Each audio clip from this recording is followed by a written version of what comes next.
오늘은 한 청년 이야기라는 제목으로 말씀 선포하도록 하겠습니다. 여러분, 지난주에 우리 교회가 이제 처음으로 청년 예배를 드렸습니다. 그리고 또 오늘 이제 두 번째 모임을 하게 되었는데요.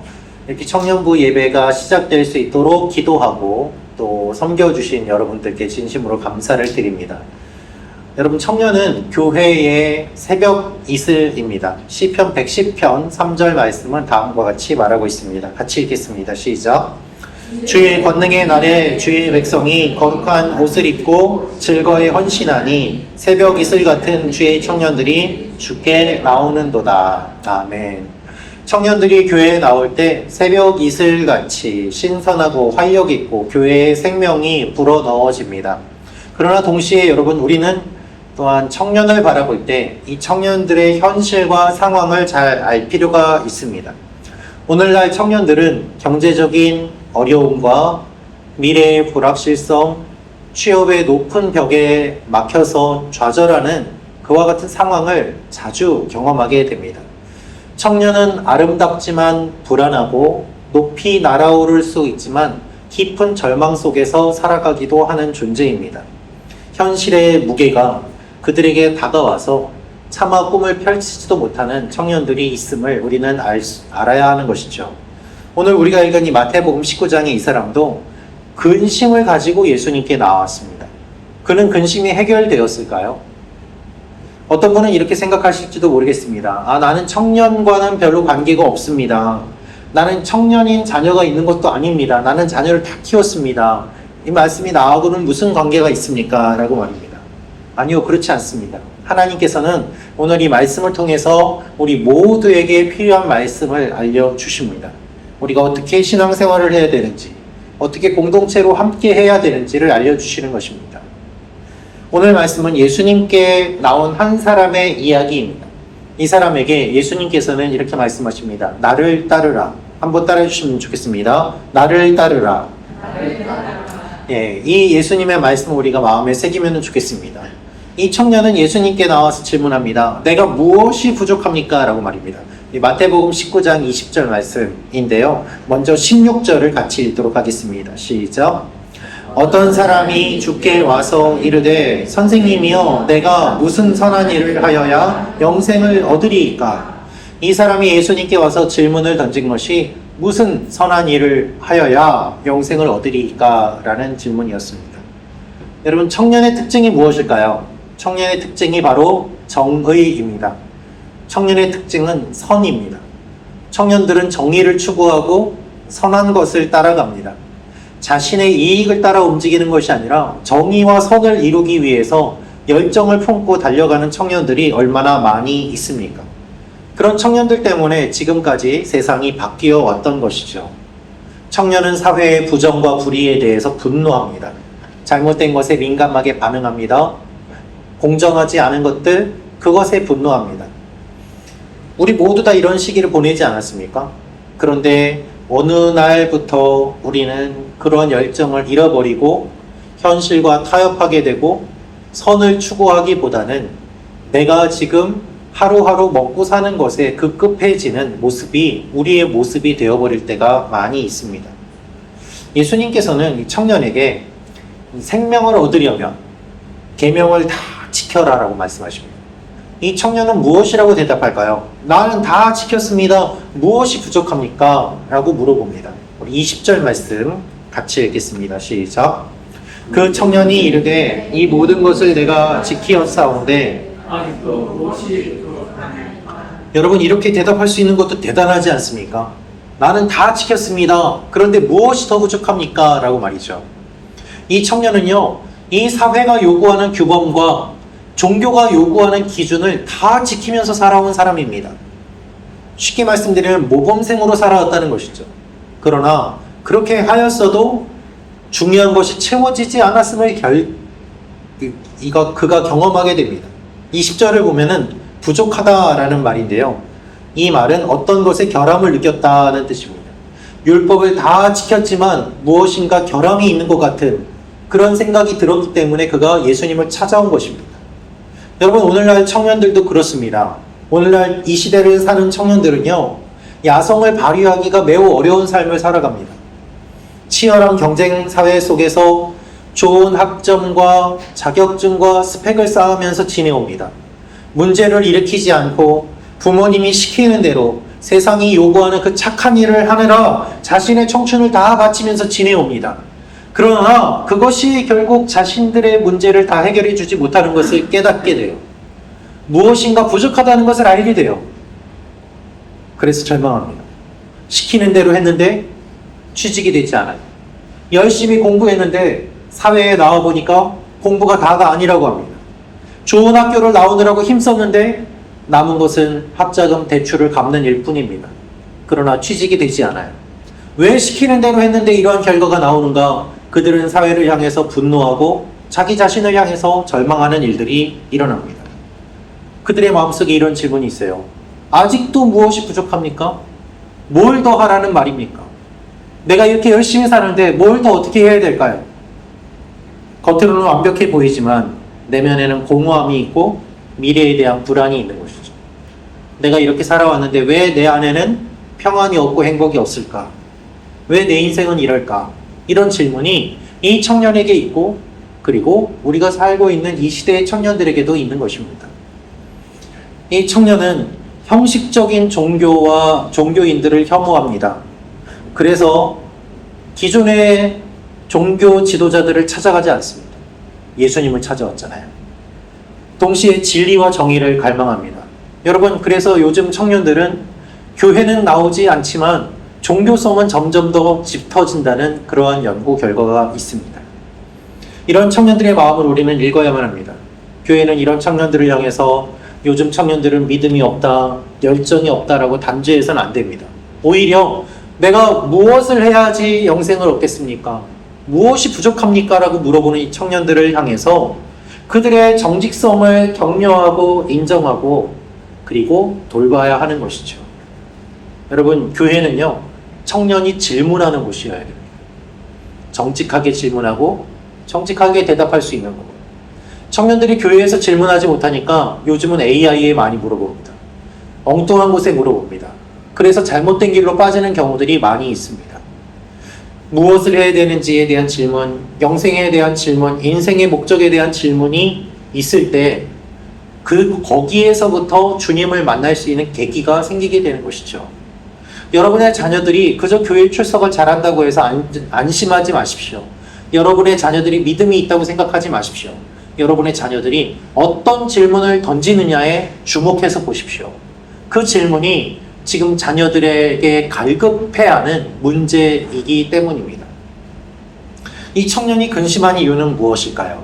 마태복음 19장 22절 말씀인데요. 예수님께서 이 청년에게는 이렇게 말씀하십니다. 내 소유를 다 팔아서 가난한 사람들에게 나누어 주라. 그리고 나에게 와라. 이 이야기를 듣고 청년은 이러한 반응을 보입니다. 우리 22절 말씀 같이 읽겠습니다. 시작. 그 청년이 재물이 많음으로 이 말씀을 듣고 근심하며 가니라. 그 청년이 재물이 많음으로 이 말씀을 듣고 근심하며 가니라. 원어로는요, 이 청년이 재물이 많았다라고 되어 있는데 원어를 보면은 돈이 아니라 땅이라는 의미를 가지고 있어요. 즉, 이 청년은 많은 땅을 가지고 있는, 그래서 많은 소작농을 부리고 있는, 어떻게 보면은 젊은 나이에 성공한 그와 같은 청년이었습니다. 그가 어떻게 부자가 되었는지는 잘 모르지만 젊은 나이에 이와 같은 부를 소유한 것을 보면 열심히 살았던 것은 분명해 보입니다. 따라서 예수님이 이 청년에게 가진 것을 팔아라 라는 말씀은 단순히 물질에 대한 이야기가 아니에요. 이 청년에게 주님은 내가 지금까지 힘써온 것, 내가 붙잡고 있는 것, 그것들을 놓아봐라 라는 말씀을 하시는 거예요. 내가 움켜쥐어서 행복하느냐?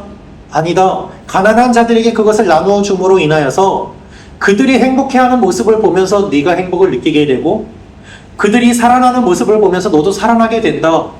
네가 움켜쥐는 것이 전부가 아니다. 시각을 다르게 하고 그리고 관점을 다르게 함으로 말미암아 영생에 대해서 한 발짝 더 다가가게 되고 무엇보다도 이 청년이 다 가지고 있음에도 불구하고 갈급해하는 그 마음을 주님이 아시고 이 청년이 완전하게 되기 위해서 가진 것을 내려놓음을 말씀해 주시는 것을 우리가 볼 수 있습니다. 그런데 이 청년은 포기하지 못하는 것이죠. 우리 마태복음 19장 21절 말씀 같이 읽겠습니다. 시작. 예수께서 이르시되 내가 온전하고자 할진대 가서 내 소유를 팔아 가난한 자들에게 주라. 그리하면 하늘에서 보화가 내게 있으리라. 그리고 와서 나를 따르라 하시니. 아멘. 온전하게 되는 방법, 그것은 나누어 주는 것입니다. 나누어 주면 없어집니까? 아닙니다. 하늘에서 보화가 쌓이게 하실 것이라고 예수님이 분명하게 약속을 해주세요. 그리고 와서 나를 따르라고 하세요. 하지만 이 청년은 자신이 외적으로 지켰던 그 율법이 다 완벽했다고 생각하였고 자신이 가지고 있는 것을 놓지 못하였습니다. 마가복음을 보면 예수님의 말씀을 더 잘 알 수 있는데요. 마가복음 10장 21절 말씀 같이 읽겠습니다. 시작.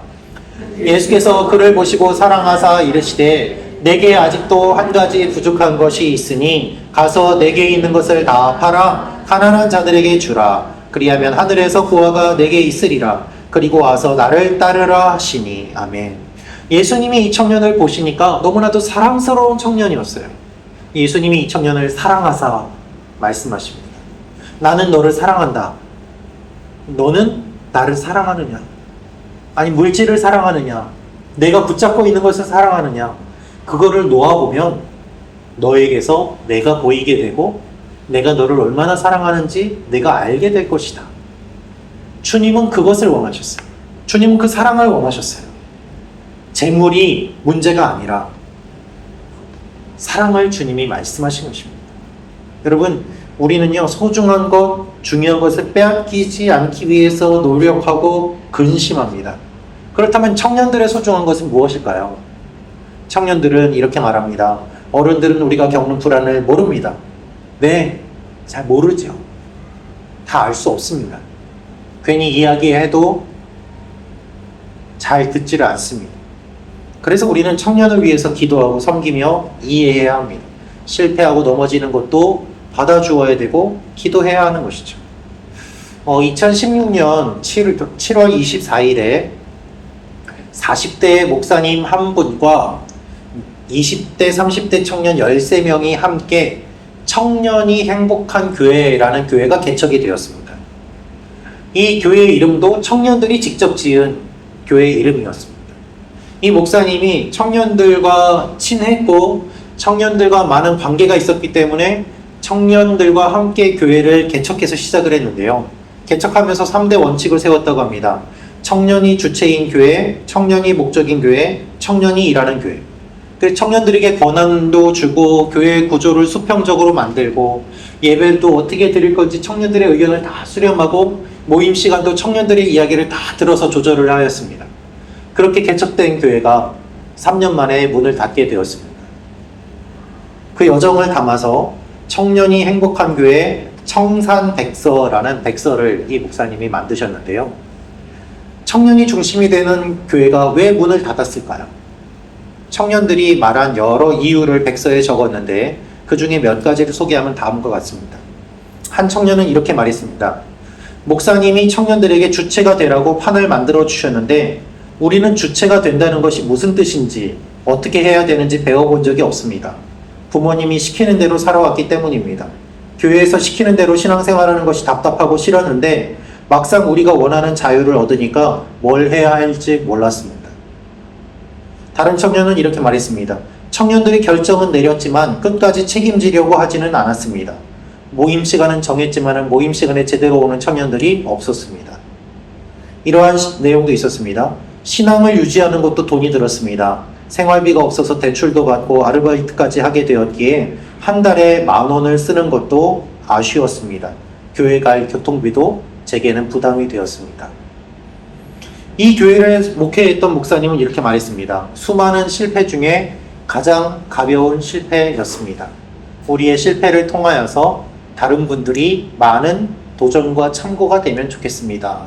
그래서 백서를 만들었습니다. 라고 하였습니다. 여러분, 오늘 말씀을 보면 이 청년은 근심하며 주님을 떠나갑니다. 실패한 것이죠. 그러나 그것으로 끝일까요? 아닙니다. 우리는 이 청년을 정죄할 수 없습니다. 정죄해서도 안 됩니다. 그렇게 청년들이 모였던 교회가 문을 닫았어요. 그러면 그 교회는 실패한 것일까요? 우리가 실패했다고 볼 수만도 없습니다. 청년은 항상 실수와 실패를 통해서 성장하기 때문입니다. 학생 때보다 더 많은 실수도 하고 더 많은 실패도 하지만 학생 때는 그래도 돌봄을 받는데 청년은 돌봐주는 기관도 없고 모임도 없습니다.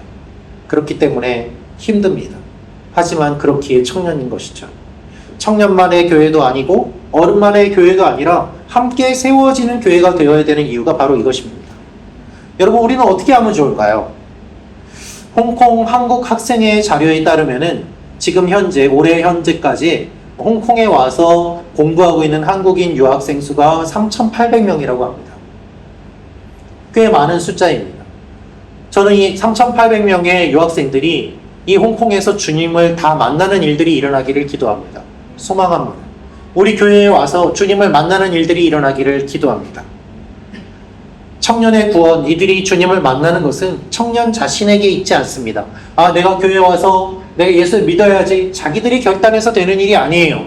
주님의 은혜가 있어야 가능한 일이에요. 그리고 그 은혜는 교회 공동체를 통해서 흘러가게 되는 것입니다. 여러분, 우리는 청년들을 위해서 구체적으로 어떻게 할 수 있을까요?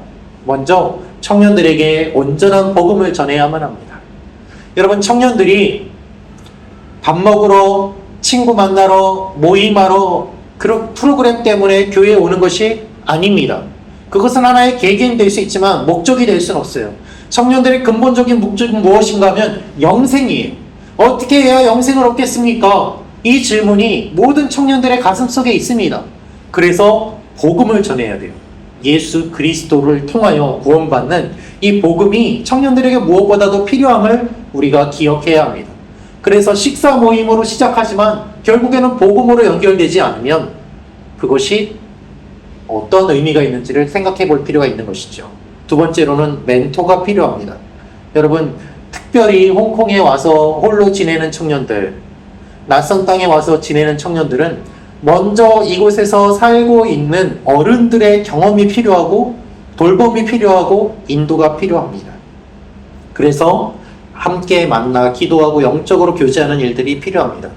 여러분들이 관심을 가져주시고 청년들을 위해서 기도해 주시고 만나 주시는 일들이 일어나기를 부탁드리겠습니다. 그리고 청년의 경제적, 현실적인 문제를 기억해야 합니다. 여러분, 오늘날 청년들에게 경제적인 불안은 현실적인 문제입니다. 우리도 역시 그렇습니다만은 누가 경제적인 문제에서 자유로울 수 있겠습니까? 다 같습니다만은 특별히 청년들은 더 어려운 경우가 많이 있습니다. 홍콩은 더욱 그렇지 않겠습니까? 몇십 원의 교재비가 없어서 교회에 나오기 부담스러워하는 일이 청년들 가운데 있을 수 있다는 것이죠. 이런 현실을 우리가 기억하며 그들이 말하지 못하는 부분이 있음을 생각할 때 그들의 마음을 더욱더 헤아릴 수 있지 않을까 생각합니다. 그리고 무엇보다도 기도와 사랑이 필요합니다. 우리 청년부 예배가 시작이 되면서 우리 여전도회가 사랑의 마음을 모아서 물질의 후원을 해주신다는 말씀을 들었습니다. 그 이야기를 들으시고 또 남선교회에서도 또 지원해 주시기로 하셨습니다. 서로 경쟁적으로 이렇게 돕는 일들이 참 아름답다는 생각이 들면서 우리 교회는 참 귀한 교회다라는 생각이 들었어요. 청년들을 보면 위로하고 격려해 주시고 먼저 말을 걸고 따뜻하게 웃어주시는 일들이 일어나면 좋겠습니다. 여러분, 두꺼운 외투를 따뜻한 햇살이 벗기듯이 우리 주님을 향하는 데 방해되는 것들을 여러분의 따뜻한 미소와 악수 한 번으로 청년들의 마음문이 열리고 주님을 영접하는 일들이 일어나게 될 것입니다. 그래서 우리는 이 떠나간 청년을 계속해서 기다리는 것이죠. 사랑하는 성도 여러분, 부자 청년은 슬퍼하며 떠나갔습니다. 그 이야기는 거기서 끝나지 않습니다. 복음서는 사실 이 청년이 어떻게 되었는지를 기록하지 않습니다. 왜 그럴까요? 그 이야기는 우리가 써야 되는 이야기이기 때문이에요. 이 청년이 다시 돌아와서 주님께로 나아가도록 인도하는 공동체가 되도록 우리가 힘써야 되지 않겠습니까? 여러분, 청년은요, 미래의 주역이 아니에요. 우리가 흔히 이야기합니다. 청년은 미래의 주역이다. 아니요, 미래의 주역이 아니라 미래를 품은 현재의 주역이에요. 우리는 차세대가 다음 세대를 얘기를 합니다. 다음 세대, 다음 세대. 아니요, 다음 세대는 없습니다. 미래를 품은 현재의 세대예요. 그렇게 생각할 때 우리가 같은 성도고 같이 예배드리는 공동체임을 알게 되죠. 높낮이가 아니라 상하관계가 아니라 같은 지체임을 알고 한 공동체를 만들어갈 수 있는 것입니다. 우리 교회가 청년들의 영적인 공허함을 채우고 영혼을 품고 기도하는 영적인 가족으로 세워지는 교회가 되기를 함께 기도하기 원합니다. 그리고 그렇게 청년을 섬기는 교회가 되기를 주님의 이름으로 축원합니다. 우리 같이 기도하겠습니다. 이 시간에 기도할 때 하나님, 우리 교회가 청년들을 품는 교회가 되게 하여 주시옵소서. 하나님, 소외된 사람이 한 명도 없게 도와주시고 홍콩에서 공부하는 3,800명의 한국 유학생과 이곳에서 일하는 청년들을 품고 그들을 위하여 기도하는 교회가 되게 하여 주옵소서. 우리가 한 마음으로 세워주며 영적인 가족으로 하나 되는 교회가 되게 하여 주시옵소서. 우리 주여 한번 외치며 기도하며 나아가겠습니다. 주여